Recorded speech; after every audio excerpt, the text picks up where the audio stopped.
नमस्कार, आप देख रहे हैं न्यूज 18। मैं हूं आपके साथ मेनका चौधरी और इस बुलेटिन में बात उत्तराखंड की। सबसे पहले बात करेंगे बड़ी खबर की, तो राज्य आंदोलनकारियों की पेंशन को लेकर बड़ी खबर है। इस पर धामी सरकार ने बड़ा फैसला लिया।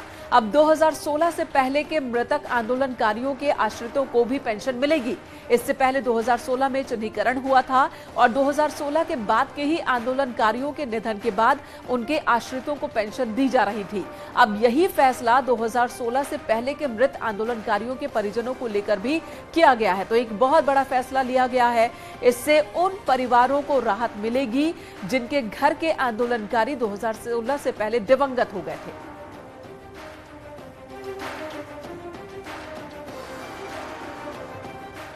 राष्ट्रीय सुरक्षा सलाहकार अजीत डोभाल से मुलाकात के ठीक एक दिन बाद सीएम पुष्कर सिंह धामी ने मीटिंग की। मुख्यमंत्री आवास पर मीटिंग हुई जिसमें होम डिपार्टमेंट के अधिकारियों के साथ इंटरनल बातचीत हुई है। उत्तराखंड की आंतरिक सुरक्षा के लिहाज से यह मीटिंग बहुत ही महत्वपूर्ण मानी जा रही है। सूत्रों के मुताबिक इस मीटिंग में उत्तराखंड में हो रहे डेमोग्राफिक बदलाव पर बात हुई है। खासतौर पर मैदानी जिलों में असंतुलन बढ़ा है, इसे लेकर गंभीरता दिखाई गई। सूत्रों के मुताबिक गृह विभाग की मीटिंग में डेमोग्राफिक चेंजेस पर गंभीरता से एक्शन के भी निर्देश दिए गए। वेरिफिकेशन ड्राइव तेज करने, फर्जी आधार और वोटर आईडी कार्ड की जांच करने, अवैध अतिक्रमण पर एक्शन लेने और किसी भी तरह के अवैध निर्माण पर कड़े एक्शन के निर्देश दिए गए हैं। वहीं यूनिफॉर्म सिविल कोड के साथ लैंड जिहाद में भी तेज एक्शन को लेकर बातचीत हुई है।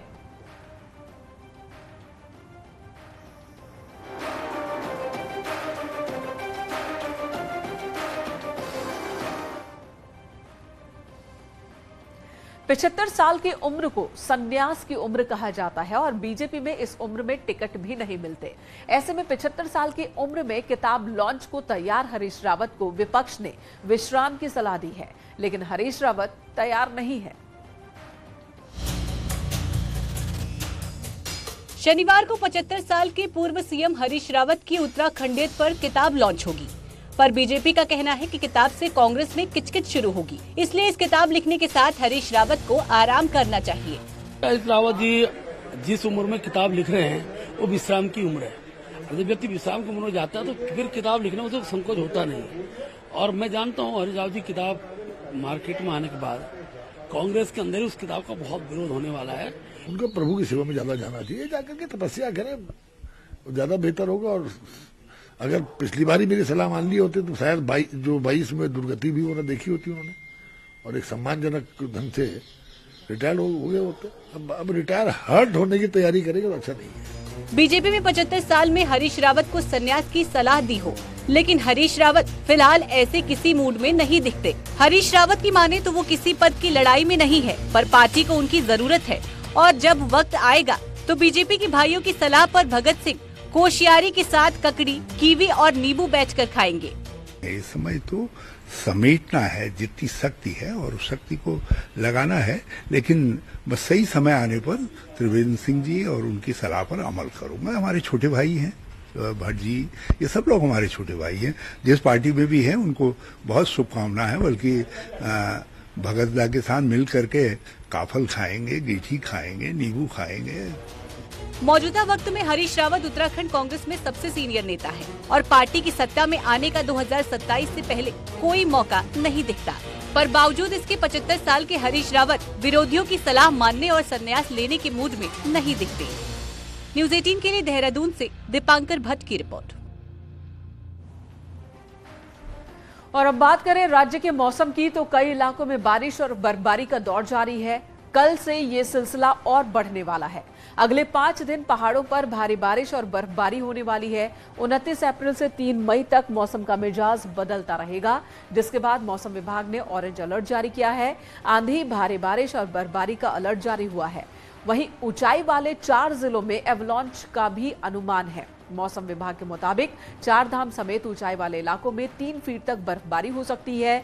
मैदानी जिलों में 29 अप्रैल से भारी बारिश हो सकती है और ऐसे में 4 धाम यात्रा पर आने वाले श्रद्धालुओं को लेकर भी एक चेतावनी जारी की गई है। बुजुर्ग और बच्चों को लेकर कुछ दिन यात्रा में नहीं आने की सलाह दी गई है।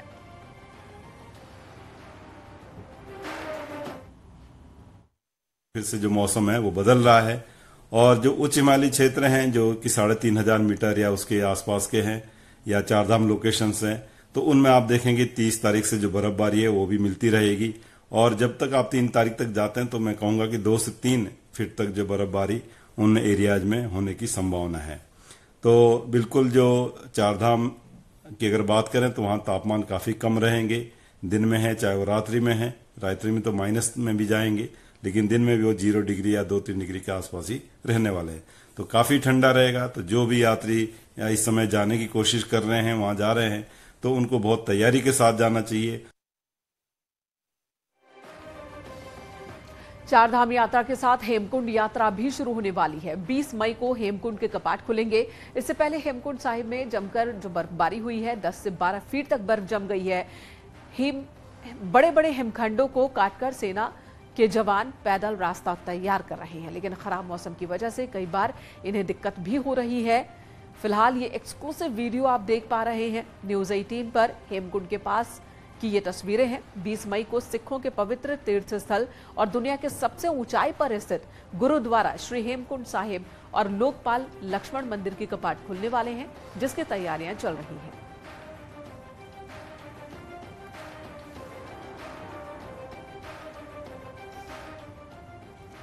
पच्चीस अप्रैल को केदारनाथ धाम के कपाट खुल गए, लेकिन यात्री आज भी दर्शनों के लिए लंबी लंबी लाइनों में खड़े हैं।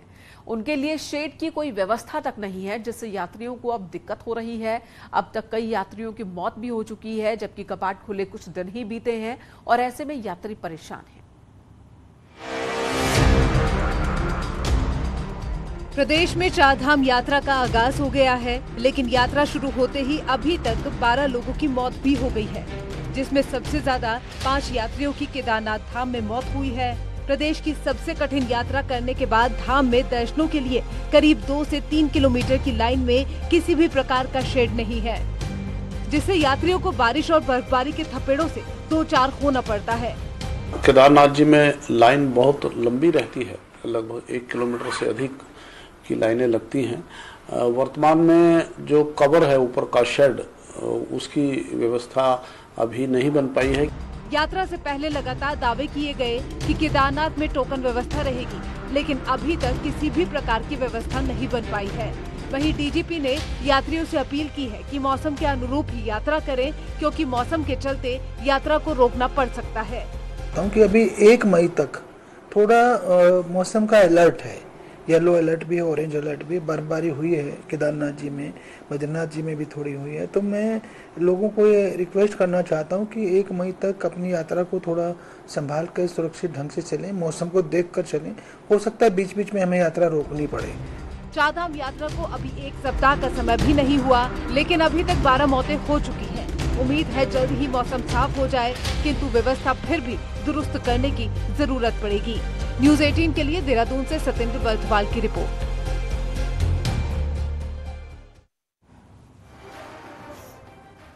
राज्य में मौसम का बदला रुख भले ही गर्मी से राहत देने वाला है, लेकिन किसानों को काफी परेशानी हो रही है।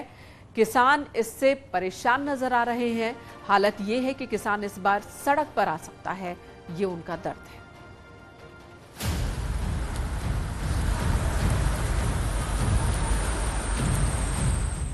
मौसम की इस बेरुखी से तराई भाबर के बागवान परेशान हैं। पेड़ों पर लगे जिन आमों को देखकर किसान कल तक बाग थे, वो अब जमीन पर पड़े हुए हैं। कुछ ऐसा ही हाल लीची की फसल की भी है। किसानों को समझ नहीं आ रहा कि वो करें तो क्या करें।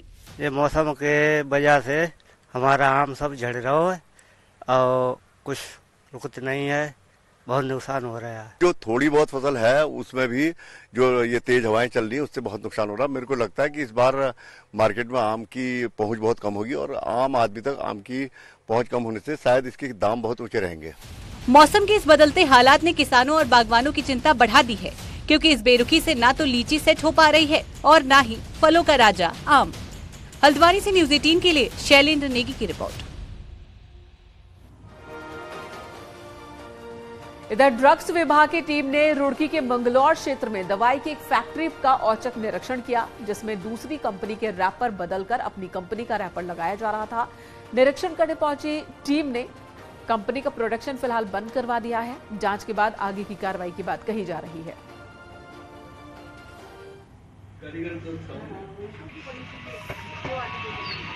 और वो ये दूसरी वाली हमारे उच्च अधिकारियों द्वारा जो है एक सरप्राइज इंस्पेक्शन के ऑर्डर किए गए हैं जो पूरे स्टेट में हो रहे हैं। सेंटर की टीम और स्टेट की टीम द्वारा निरीक्षण किए जा रहे हैं और यहाँ पर जो कंपनी है इसके द्वारा अभी जितने भी जीएमपी के नियम हैं और जिसके तहत जो है दवाइयों का निर्माण किया जाता है वो कोई फॉलो नहीं किए जा रहे हैं और दूसरी कंपनी की दवाइयों को डिफॉइल करके उन्हें पुनः अपना लेबल दे करके बेचा जा रहा है। तो फिलहाल इसे अभी स्टॉप प्रोडक्शन कर बंद कराया जा रहा है।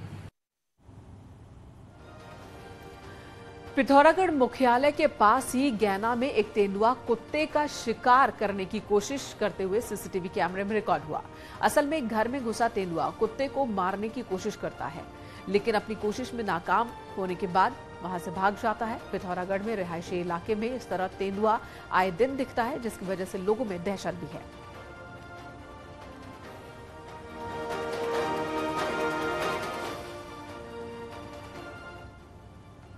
इधर रामनगर फॉरेस्ट डिवीजन में एक बाघिन के पास जिप्सी ले जाने वाले ड्राइवर पर एक्शन हुआ है।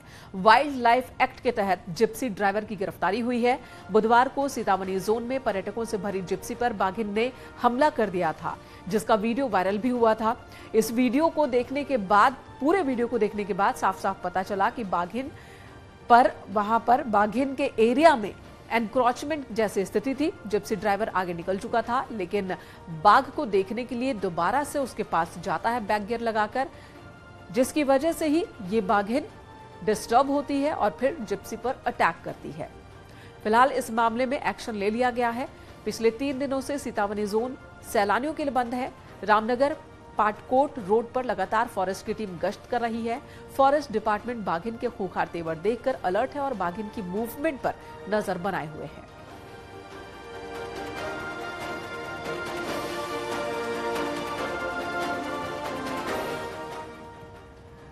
अब कैलाश यात्रा के लिए चीन पर निर्भरता खत्म होने जा रही है, क्योंकि कैलाश मानसरोवर यात्रा की तर्ज पर इस बार आदि कैलाश यात्रा शुरू होनी है, जो कि पूरी तरह से उत्तराखंड में ही होगी। 4 मई से शुरू होने वाली इस यात्रा की तैयारियों को अंतिम रूप दिया जा रहा है। आपको भी दिखाते हैं एक रिपोर्ट।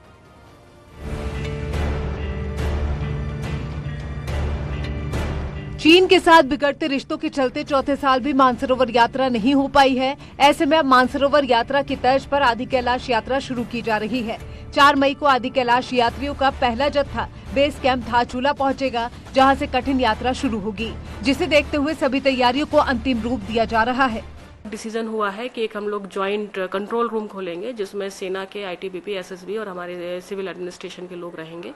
अगर कहीं लैंडस्लाइड आती है या जलवायु परिवर्तन की वजह से कोई चीज़ प्रॉब्लम आती है या कोई आपदा की स्थिति आती है, तो हम लोग तुरंत ही उस पर हम लोग टैकल करेंगे। हमारा रिस्पांस टाइम कम हो, हम इसके लिए हम लोग पूरा प्रयास करेंगे। यात्रा के दौरान कंट्रोल रूम स्थापित करने के साथ ही गुंजी और ज्योतिर्लिंगकोंग में मेडिकल टीम रखने का भी फैसला हुआ है। आपात स्थिति में हेलीकॉप्टर की मदद भी ली जाएगी। आदि कैलाश यात्रा के दौरान यात्रियों को ओम पर्वत के दर्शन के लिए 18,500 फीट की ऊंचाई पर जाना होता है, जबकि आदि कैलाश पहुंचने के लिए 15,500 फीट के अधिक की ऊंचाई पार करनी होती है। जो आदि कैलाश यात्रा के जितने भी लाभार्थी आएंगे उनका फर्स्ट जो है मेडिकल चेक फिटनेस सर्टिफिकेट जो है धारचूला सब डिस्ट्रिक्ट हॉस्पिटल उप जिला चिकित्सालय के द्वारा जारी किया जाएगा। उसके उपरांत जो है हमें एक टीम जो है गुंजी में रखने के लिए निर्देश मिले थे, मैंने जो है उसका आदेश कर दिया गया। हो सकता है 30 तारीख को मेरी टीम वहाँ पहुँच जाएगी। आदि कैलाश यात्रा को उत्तराखंड सरकार मानसरोवर यात्रा का विकल्प बनाना चाह रही है, जिससे एक तरफ भगवान शिव के दर्शन के लिए भारतीय तीर्थ यात्रियों को चाइना पर निर्भर नहीं होना पड़ेगा, दूसरा बॉर्डर इलाकों में पर्यटन कारोबार भी बढ़ेगा। न्यूज 18 के लिए पिथौरागढ़ से विजयवर्धन उप्रेती की रिपोर्ट।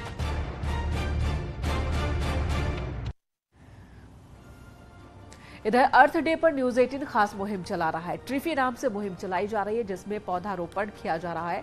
कई संस्थान और संगठन भी इसमें शामिल हो रहे हैं। देहरादून में उत्तरांचल यूनिवर्सिटी भी इस मुहिम का हिस्सा बनी और कार्यक्रम में शामिल होकर उत्तरांचल यूनिवर्सिटी के चांसलर ने रुद्राक्ष का पौधारोपण किया। न्यूज 18 की इस मुहिम का उन्होंने स्वागत किया।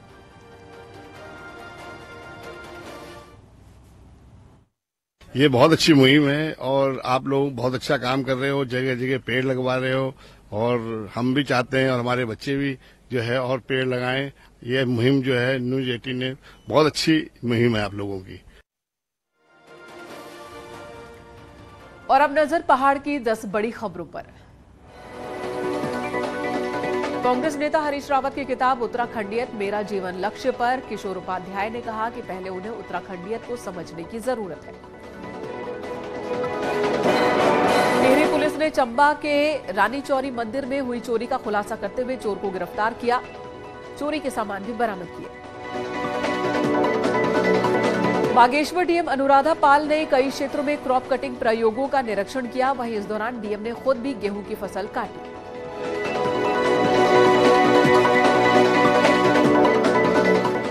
देहरादून में बिगड़ती ट्रैफिक व्यवस्था को देखते हुए पानी के टैंकरों का शहर में चलने के लिए समय निर्धारित किया गया। निर्धारित वक्त के अलावा चलने पर चालान होगा। टिहरी के प्रभारी मंत्री प्रेमचंद अग्रवाल ने जिला योजना की बैठक ली, जिसमें वर्ष चालू वित्तीय वर्ष के लिए 88 करोड़ से ज्यादा का बजट पास किया गया। बागेश्वर में 15 सूत्री मांगों को लेकर फार्मासिस्ट एसोसिएशन ने जिलाधिकारी कार्यालय में प्रदर्शन किया।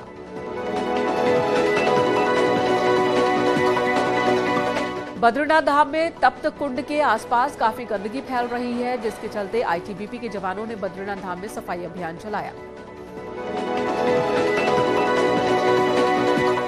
टिहरी में डिप्लोमा फार्मासिस्ट ने अपनी 15 सूत्री मांगों को लेकर सीएमओ ऑफिस के बाहर काला फीता बांधकर धरना दिया।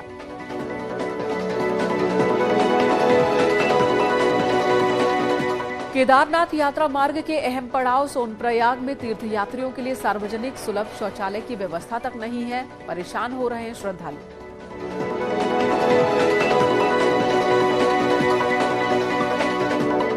टिहरी में बौराड़ी स्टेडियम की अनदेखी हो रही, खिलाड़ियों को भी परेशानी झेलनी पड़ रही है।